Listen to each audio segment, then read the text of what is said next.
no solo terapéutico, educativo, sino en términos también de la crianza, de la cosa cotidiana, para dar cuenta de no solo lo que la pandemia nos dejó, sino también dar un poco cuenta de cuál es el estado de los chicos, los adolescentes hoy en día, ¿sí? Así que vamos a hacer un breve resumen. Yo lo que les voy a compartir tiene mucho que ver con lo que nosotros observamos desde los consultorios, públicos y privados, ¿sí? Lo que hemos compartido con otros colegas, también psicólogos o simplemente de salud mental, ¿sí? Nosotros lo que observamos es que durante la pandemia o durante el auge, digamos, del COVID, nosotros sabíamos que esto era una crisis que era multimodal. ¿Eso qué quiere decir? Que iba a dejar consecuencias y que iba a alterar todo lo que tenía que ver con lo sanitario, lo laboral, lo económico, lo social, lo educativo. Al ser una crisis tan masiva, en general una crisis tan masiva, esto iba a dejar un impacto emocional en los chicos y un impacto también en el aprendizaje. Eso era un poco como lo que nosotros pensábamos que íbamos a tener que apalear en el medio de la tormenta y también lo que íbamos a tener que afrontar después con las consecuencias. Pero también, paralelamente a esto, lo que nos fuimos encontrando es que hay también una disminución en la capacidad de protección de otras estructuras, donde no solo es lo que los chicos vivieron, sino que aquellos sistemas de los que los chicos dependen, como el familiar, como el escolar, como también los dispositivos de salud mental, también nos vamos a encontrar con una disminución en la posibilidad de ayuda. No solo porque no teníamos los recursos para poder hacerlo, porque nunca la situación era inédita, nunca lo habíamos vivido esto, sino también por una cuestión de infraestructura y de demanda, como para poder afrontar esto, ¿sí? De hecho, yo les diría, durante el 2020 hubo un colapso, que todos lo vimos en televisión y todos lo supimos, un colapso médico, hospitalario. 2021 y lo que va 2022, estamos colapsados todo lo que tiene que ver con salud mental, pero colapsados mal. ¿Qué quiere decir eso? Un aumento muy significativo de la demanda y en términos constantes. Nosotros, yo hace 25 años que me dedico a esto y manejo algunos dispositivos también de profesionales. Nosotros lo que veíamos es como épocas de mucha demanda durante el año y otras épocas donde eso iba mermando o iba atenuándose. Desde hace 2 años estamos allá arriba en forma constante, no baja. Acá en Mar del Plata, puntualmente, enero, por ejemplo, es una época donde nos quedamos sin pacientes, donde nos quedamos sin demanda, ¿no? La playa, la situación parece que descomprime un poco. Bueno, no sucedió, no sé qué pasará este año, no pinta, digamos, muy angustioso, pero el verano del año pasado se mantuvo en términos constantes. ¿Esto qué significa? Tanto lo público como lo privado estamos trabajando con sobreturnos y con listas de espera, algo que desde lo privado, por ejemplo, no sucedía. ¿Sí? Desde el ámbito público, no desde lo privado. Con listas de espera, los profesionales estamos saturados. Empezamos durante el primer año, el 2021, que empezó a pasar esto, bueno, si vos no podés, recomendarle gente que pueda. Y empezamos a hacer esas cadenas en forma casera y en forma de circuito de conocimiento, que rápidamente se saturó. Los profesionales desbordados, desesperados porque no podían dar cuenta, porque tenían listas de espera rápidamente, muy numerosas, diciendo yo hasta dentro de 2 meses, 3 meses no voy a poder. El comentario en la mayoría de los profesionales es no solo la cantidad de demanda, sino que también la presentación de los motivos de consulta, de las configuraciones familiares, son cuestiones densas, pesadas, de no fácil resolución. Con lo cual, la posibilidad de dar altas o la posibilidad de hacer lugar en ese dispositivo de atención también se va extendiendo. Bien, ¿qué es lo que nos pasó? Básicamente tuvimos 3 escenarios. Un primero donde había consultas por el malestar de los chicos durante ese periodo de alarma, ese primer 2020 y principios de 2021, donde los chicos no tenían antecedentes de tener trastornos, sin embargo había una exacerbación de síntomas de ansiedad, de preocupación, cierta sensación de desprotección, un poco de también exacerbación de síntomas de tristeza, más allá de los duelos en particular que estaban viviendo por familiares cercanos o un estado de alarma permanente, ¿sí? Porque los papás salían a trabajar, sobre todo los que trabajaban en el ámbito de salud. Bueno, esto respondió para nosotros, haciendo una lectura ahora, a un mecanismo reactivo, adaptativo a la situación de alarma que estábamos viviendo. Eso no dejó diagnósticos posteriores. Fue una situación de urgencia que aparece acorde al contexto que nosotros estábamos viviendo. Ahora, tuvimos también, esto se vio más a partir del 2021, un grupo que tenía cierta vulnerabilidad, ¿sí? Psicológica, familiar o una predisposición biológica para sufrir algún tipo de trastorno que en el contexto de lo que estábamos viviendo funcionó como un desencadenante. La pandemia ahí ya no era una situación de alarma que requería que nos adaptemos, sino que funcionó como un detonante de esto que estaba de alguna manera como una vulnerabilidad. Y un tercer grupo en donde eran niños que ya tenían un trastorno, ya tenían un diagnóstico, muchos diagnósticos clínicos, en particular de situaciones estructurales, como trastornos del desarrollo, como TOC, algunos trastornos de la conducta, que se exacerbaron con el contexto que estábamos viviendo, ¿sí? Estamos lidiando ahora con estos 2 últimos escenarios y creo que vamos a seguir lidiando con eso durante un tiempo. ¿Por qué? La pandemia lo que nos dejó como motivo de consulta básicamente tiene que ver con comportamientos regresivos. Esto nosotros lo vemos constantemente. ¿Qué son comportamientos regresivos? A ver, todos tenemos, de alguna manera, una vuelta atrás cuando nos afrontamos al estrés de un cambio o una situación de cierta transición, ¿sí? Entonces empezamos un trabajo nuevo o afrontamos un proyecto nuevo, ya sea familiar, ya sea laboral, y nos aparece cierta inseguridad, nos aparece cierto monto de estrés, cierto monto de tensión, de preocupación. Es natural que esto parezca, ¿sí? Porque estamos dando cuenta de algo que es nuevo y lo que es nuevo indefectiblemente nos va a generar un nivel de estrés. Lo que nosotros observamos en los chicos son comportamientos regresivos acerca de, por ejemplo, la adquisición de hábitos. El ir a dormir pasó a ser sumamente problemático. La hora del sueño, perder, por ejemplo, hábitos que tienen que ver con el control de esfínteres, con el uso del baño. Muchos chicos con un lenguaje más infantil, con cosas rebotadas, con cosas así. Esto apareció un montón. A ver, ¿por qué lo traigo a colación? Porque es uno de los indicadores por los cuales nosotros empezamos a pensar que los chicos han pasado y están pasando por situación de un estrés que evidentemente no encontramos los adultos todavía los mecanismos como para poderlos ayudar a aliviarlo esto, ¿sí? O a pasar ese momento de transición. Muchos problemas conductuales, problemas de berrinches, problemas de desregulación emocional.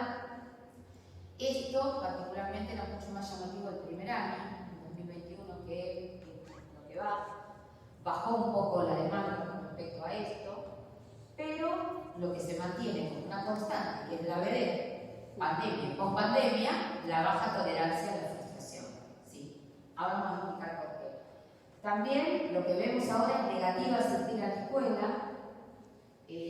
La posibilidad o la flexibilidad que tuvimos, que a algunos chicos les sirvió para poder hacer esta forma híbrida o para poder tener algunos dispositivos, digamos, ir ayudándolos en esta vuelta a la supuesta normalidad, también lo que ha generado es un aferrarse también a esta situación y no afrontar aquello que cuesta.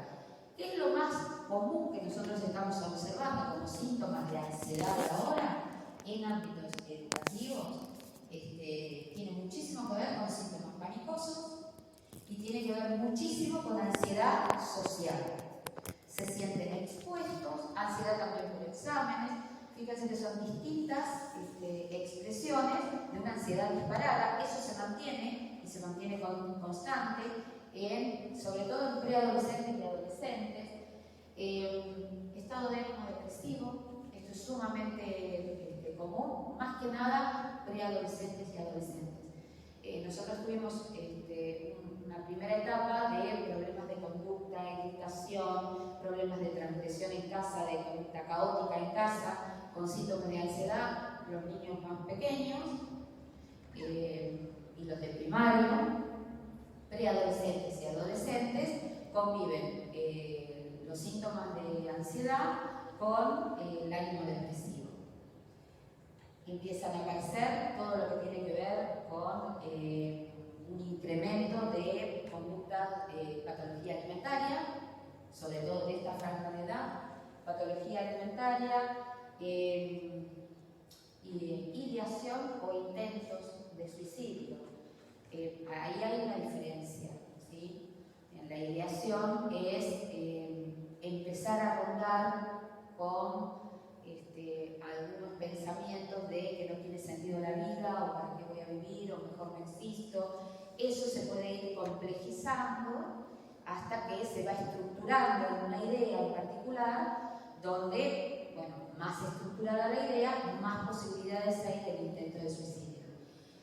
Hablando con otros colegas que hicieron algún relevamiento casero, porque no tenemos, también porque nos dedicamos a la trinchera y atendemos, no tenemos todavía mucha disponibilidad como para poder hacer relevamientos estadísticos, así que lo que se hizo fue bastante casero con algunos pediatras de la ciudad y algunos referentes en salud mental.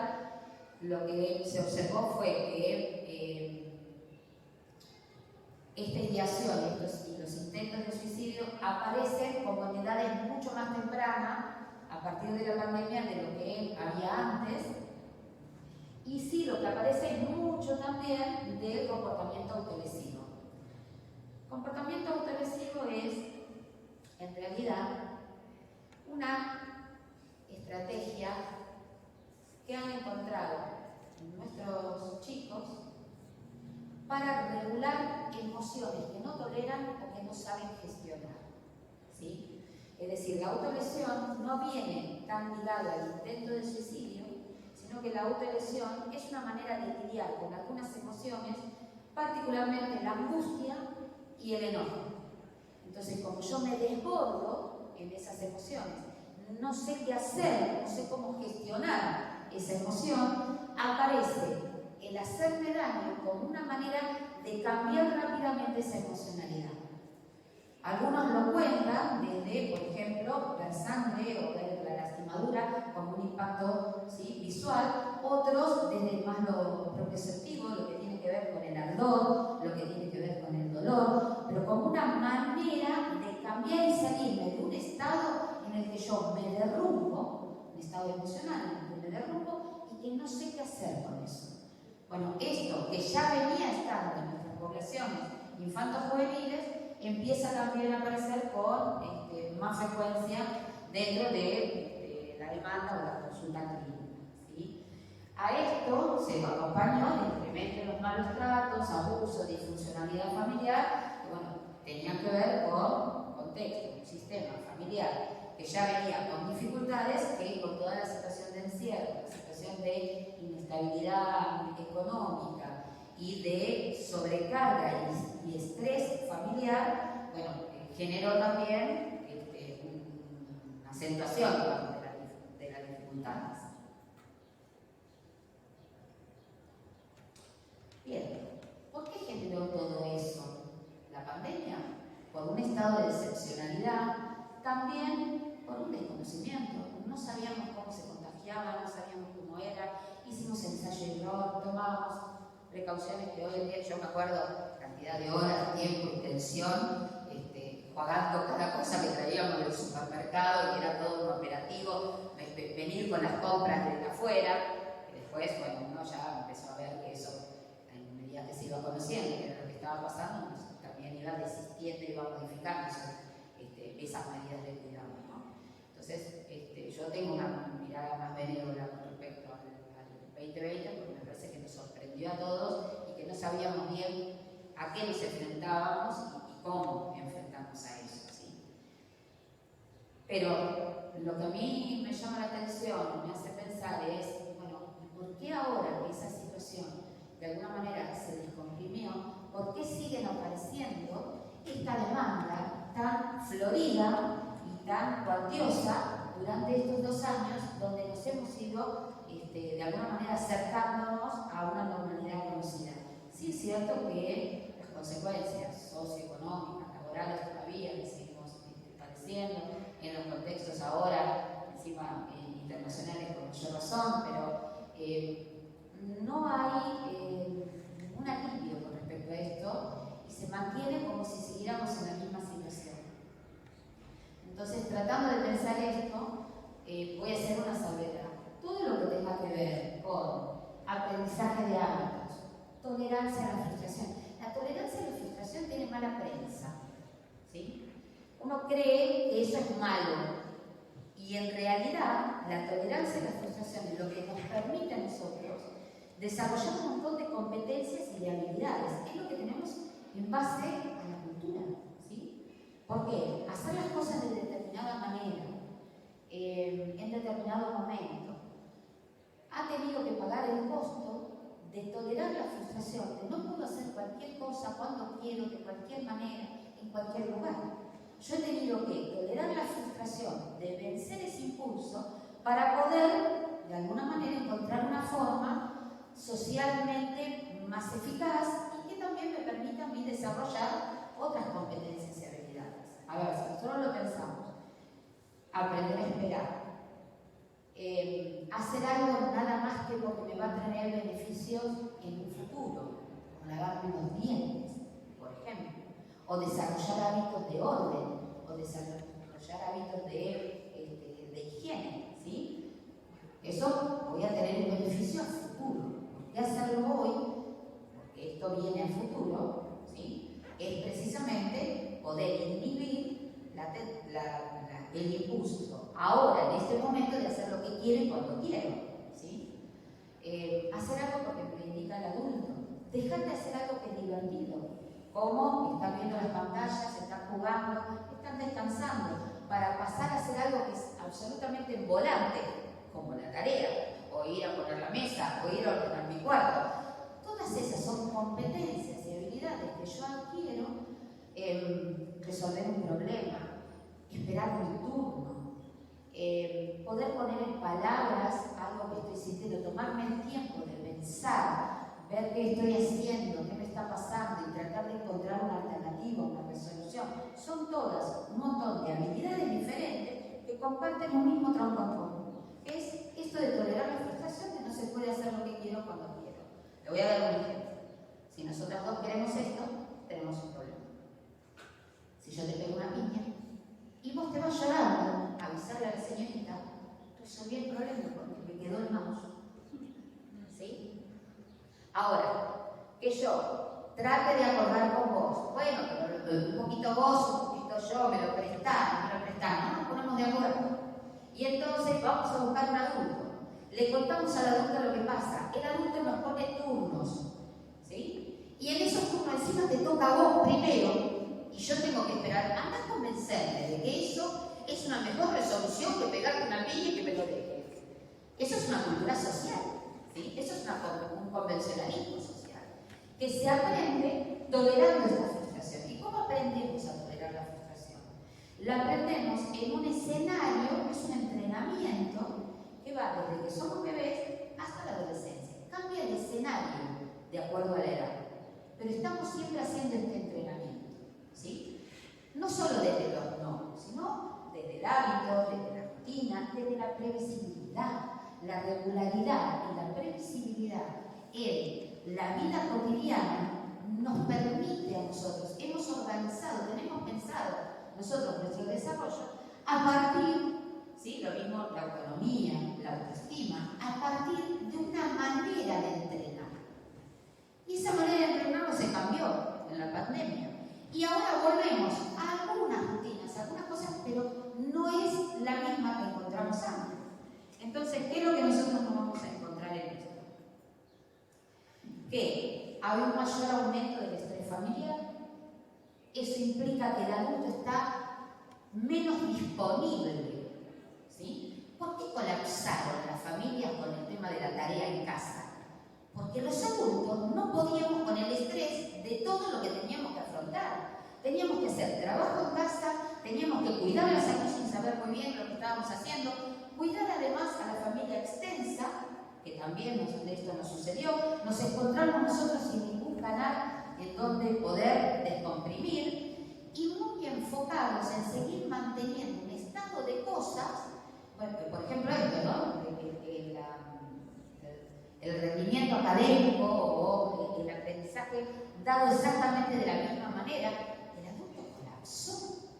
El adulto no estaba ni regulado emocionalmente, ni estaba en eje, ni estaba de alguna manera con las competencias para poder asistir a los chicos en situación de emergencia, mucho menos para continuar con el aprendizaje de todas estas competencias, porque la vida nos cambió, ¿sí? Nosotros lo que nos encontramos en 2021 y 2022 es que hay una interrupción de esos aprendizajes, de ese entrenamiento, volviendo otra vez a la vieja rutina. Entonces tenemos la expectativa de que los chicos respondan exactamente igual como se espera en cuarto grado, quinto grado, segundo año, tercer año de secundario, teniendo en cuenta que tienen 2 años de falta de entrenamiento, no en el aprendizaje académico exclusivamente o únicamente, sino en todas estas competencias, habilidades, seguridad en sí mismo, que ya no se pudo hacer, ¿sí? Entonces, ahora, nuestras hipótesis en general, con muchos de estos síntomas de estado de ánimo depresivo, de bajón, todos estos síntomas que tienen que ver con la ansiedad, o el disparo de la ansiedad, tienen que ver con que ahora se encuentran teniendo que correr un triatlón, cuando estos hace 2 años que no corren un colectivo, digamos. Es absolutamente razonable que el nivel de estrés y de exigencia que sienten y de rareza en esta situación, ¿sí?, los acompañe. Ahora bien, obviamente, la crisis de la atención y de la educación, que hizo referencia también Lore, en cuanto a que ya veníamos cuestionándonos de alguna manera. ¿Qué es lo que nosotros nos encontramos? Que los adultos, volviendo otra vez al ritmo, caemos en el adultocentrismo de que los chicos se adaptan a todo. Los pibes, sí, es cierto, son más plásticos, ¿sí? Se adaptan. Pero eso no quiere decir que lo sepan hacer solos, ¿sí? Que se adapten, que sean plásticos, no nos exime a los adultos de la responsabilidad de darle las herramientas, de acompañarnos y también de pensar esos escenarios en cómo le vamos a enseñar estas competencias en un contexto que ya no es el mismo, ¿sí? Ahora bien, todo esto que nos sucedió, además, yo se las voy complicando como para motivarlos un poquito. De acá salimos todos juntos a un grupo de autoayuda, digamos. Nos encontramos en un cambio de paradigma. Esto estaba sucediendo ya de por sí. ¿Qué es un cambio de paradigma? No es un cambio de moda. Colecho sí, colecho no, eso es un cambio de moda. ¿Sí? La teta hasta que lo deje y quiera, o hay que ponerle una pauta de edad. ¿Sí?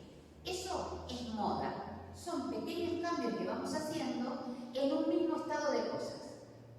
Lo que nosotros venimos observando desde antes de la pandemia, y lo que hizo la pandemia fue acelerarlo, agudizarlo, es que hay un cambio de paradigma. ¿Qué quiere decir esto?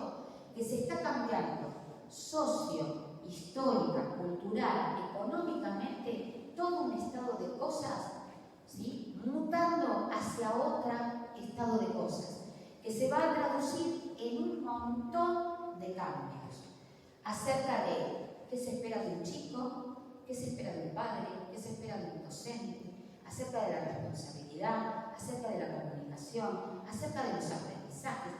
Cambia absolutamente todo el contexto socio-histórico, cultural, ¿sí?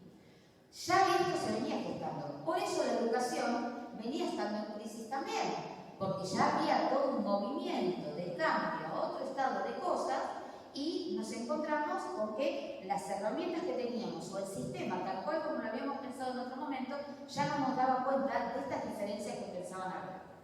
La pandemia aceleró ese proceso de cambio y nos encontramos con que los adultos que tenemos que formar, contener, guiar a los chicos, estamos aprendidos, formateados con un montón de herramientas y una manera de ver las cosas que ya no nos sirven porque las cosas son otras, ¿sí?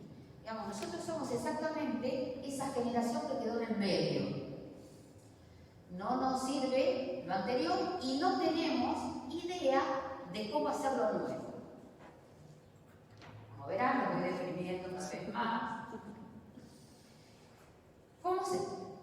A ver, vamos a hacer una salvedad. Lo que nosotros definimos como infancia, eso es un constructo sociohistórico, ¿sí? ¿Eso qué quiere decir? Que hay un consenso social que responde a una etapa histórica en particular donde se define qué es una infancia y a partir de ahí se van a establecer los estilos de crianza, los patrones relacionales, los estilos educativos, ¿sí? En función, también los dispositivos terapéuticos van a estar acordes a lo que vamos a definir como infancia y por ende lo que vamos a definir como salud dentro de esto. Por ejemplo, en los alrededores del inicio de 1900, fines de 1800 y pico, se concebía que los chicos eran adultos en chiquititos. Entonces, si son adultos enanos, no había ningún tipo de consideración para con los chicos. Por eso, si ustedes hemos estudiado, bibliografía, o uno lo ha visto, incluso ahora, la posibilidad de verlo en películas, en series, la crueldad del mundo adulto con respecto a los chicos y lo solos que los chicos estaban en la calle expuestos a cualquier cosa. No había ninguna responsabilidad concebida como parte de la guía y el cuidado del adulto porque el chico era un chico chiquitito. Eso cambia y a partir del 1900 tenemos, ¿sí?, una definición de las infancias y la adolescencia como un estado de carencia, como un adulto, potencial adulto, digamos. Entonces están en un estado de carencia que yo voy a tener que asistir, voy a tener que enseñar para que sea un adulto saludable, un adulto, ¿sí?, como socialmente uno se define. Esto trae por aparejado que el adulto, ¿sí?, va a tener que sacrificarse en función de las nuevas infancias, de este estado de incapacidad del menor, pero en un mundo donde la legitimidad adulta pasa a partir de acumular saberes. Entonces, vos me debés respeto. Yo sé qué es lo que es mejor para vos. En función de que yo soy más grande, viví más experiencia, acumulé más saberes, un saber que vos no tenés. ¿Sí? Entonces yo te voy a decir qué es lo que es mejor para vos. Una característica que nosotros tenemos como resabio de este parámetro, de este viejo paradigma, es, los padres hoy en día dicen, saben, yo hablo de todo con mis hijos. Hablamos de droga, hablamos de sexo, hablamos del consumo de las pantallas, yo les pregunto, ¿qué te dice? ¿Qué opina él? No, me escuchan. No. Te dice que sí. ¿Qué piensan los amigos? No sé. ¿Por qué no saben? Porque nosotros en este paradigma estamos todo el tiempo dando sermones. Nosotros no dialogamos con los chicos. damos enseñanzas de vida, le damos esos sermones, ¿sí? Que de alguna manera a ellos los deja un poco aislados, los deja con un puente de comunicación cortado con respecto a nosotros. También es cierto que ese vínculo es asimétrico en términos de adulto y de menor, pero que implica desde esta concepción que el menor debe obedecernos en forma casi automática simplemente porque somos adultos. Nos debe respeto a la autoridad porque somos adultos. Esto se enlaza en, yo les decía, todo un parámetro de cosas, porque también viene acerca de, por ejemplo, con la lógica, con la coherencia de las relaciones económicas laborales también. En el viejo paradigma era muy bien visto alguien que estaba 20 años en el mismo trabajo, porque eso era sinónimo de estabilidad, sinónimo de cierta seguridad, ¿no? Hoy en día nos encontramos precisamente con que no, incluso que desde el mercado laboral, a lo mejor esa persona que está tanto tiempo no da cuenta o no puede dar cuenta de nuevos saberes, de la nueva manera de hacer las cosas. ¿Cuál es el aire de época? Mafalda en esto, Nino siempre fue un adelantado. ¿Pero por qué tengo que hacerlo? Dice Mafalda. Porque te lo ordeno yo, que soy tu madre. Dice la mamá, tratando de imponer esa autoridad en términos de que soy más antigua, más vieja, tengo más saberes. Tengo la autoridad nada más que por ser adulto. Si es cuestión de título, yo soy tu hija, le dice Mafalda, poniendo en relieve, ¿sí?, una igualdad de estatus y nos graduamos el mismo día. Tenemos la misma experiencia, ¿o no?, en ese ejercicio de poder. Estos son los aires de la nueva época. Estos son los aires del cambio, ¿sí?, de paradigma. A los dos, y esto tiene un librito que se llama El mundo sin adultos, que es excelente, donde desarrolla esto de una manera muy amena también. Buscando a Nemo también lo demuestra esto, ¿no? Digamos, el padre se deprime, el padre se da por vencido porque no ha podido cuidar a su hijo, incluso lo ha perdido a Nemo, y Nemo es el único que está constantemente pensando en la estrategia de cómo salvarse, de cómo salirse de la red y cómo salvar al padre también. El padre se deprime, se da por vencido, Nemo sale y actúa. Eso es lo que nos vamos encontrando en este cambio de paradigma. Que las nuevas generaciones tienen un saber que viene de la mano de la revolución de las tecnologías. En términos de que antes, lo mismo, los proyectos escolares y demás, centrados en la adquisición de información, la acumulación de información. Y ahora esa información está al alcance de una tecla, al alcance de un touch, ¿sí? Entonces, ¿qué es lo que vamos a observar en función de esto? Nos vamos a preparar en términos que ahora el saber también es más, o por lo menos, no sé, ustedes son más jóvenes, en mi caso en particular, alguna vez mis hijos me asisten en un saber intuitivo, además, ¿sí? Donde las viejas estructuras mías de cómo estudiar, de cómo pensar, de cómo aprender, encuentra una limitación que no la tienen las nuevas generaciones. Por ende, hay un debate de la autoridad adulta. Ya ahora, ser más viejo no significa tener más autoridad, tener más saber, tener la justa. No es así. Eso no quiere decir que no tenga que haber autoridad del adulto.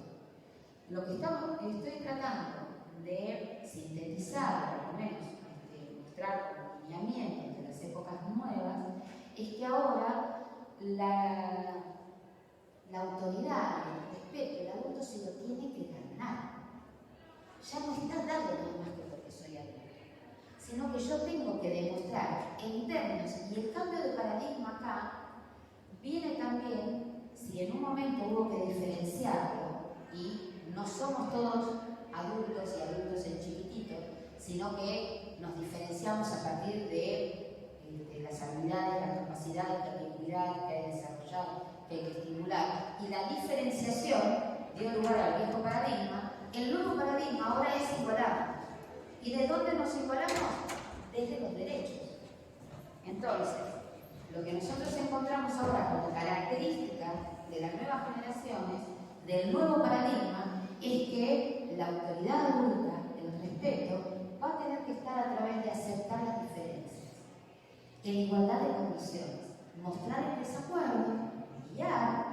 pero aceptar que piensen distinto, que sientan distinto. Y esto que parece una obviedad no es sencillo a la hora de lo cotidiano. Pero ¿cómo te vas a enojar con esa pavada? Bueno, no te pongas así. Constantemente te estamos diciendo que no es válido ni lo que piensan ni lo que sienten. Y eso lo que nos hace es alejarnos de ellos.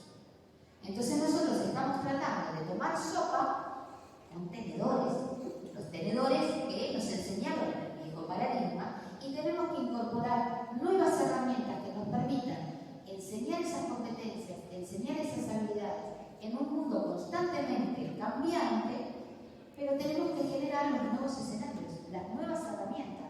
¿Cómo vamos a enseñar? Antes la autonomía era empezar a salir, empezar a tener cierta diligencia en manejarme solo dentro de la escuela.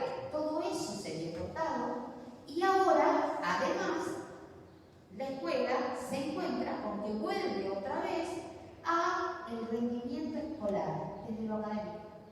No se enseña, por eso va tan alto. Ni la familia ni las escuelas enseñan habilidades sociales. Que habilidades sociales no es así. Habilidades sociales es cómo planteo un desacuerdo sin faltarle el respeto al otro, pero sin dejar que me lo falten a mí. ¿Cómo le pongo un límite al otro? ¿Cómo me incluyo en el grupo? ¿Cómo hago valer mis derechos? ¿Cómo defiendo al otro cuando veo que sus derechos están siendo vulnerados? ¿Sí? No es casual que tengamos la cantidad de fenómenos o la cantidad de situaciones de hostigamiento escolar entre pares hoy en día. Hay un montón de competencias que antes, desde el viejo paradigma, nosotros pensábamos que se lo aprendían solo. Y sí, a los golpes lo aprendíamos solo. Algunos un poco más machacados que otros, pero sí, y algunos andan por la vida sin aprender eso. Bien, lo que nosotros estamos viendo con el cambio de paradigma y con el acelere de la necesidad de cambio por parte del adulto que conduce, contiene, enseña, asiste, es que no tenemos tiempo. No podemos estar viendo a ver qué aparece. Tenemos que ponernos ya a trabajar en encontrar esas formas, esos nuevos escenarios, esas herramientas para enseñar estas competencias, muchas que antes nos enseñaban y ahora son cada vez más necesarias, y otras que cambió el contexto y meter un círculo en el cuadrado. Entonces, sobre esto es un poco, digamos, el desafío que nos dejó al descubierto la pandemia. Era, insisto, que ya se venía gestionando y la pandemia lo que hizo fue no tenemos tiempo y ponerlo sobre la mesa.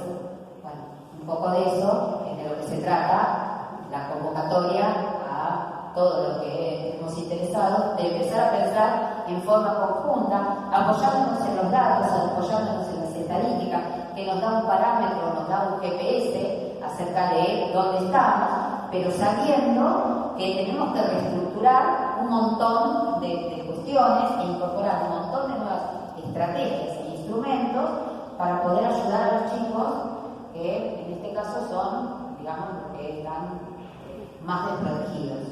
Si nosotros no tenemos idea de cómo afrontar este mundo, ni les explico cómo están ellos, ¿sí? Viendo que además sus referentes, que son los adultos, tampoco sabemos muy bien qué hacer, ni tampoco tenemos una brújula muy clara.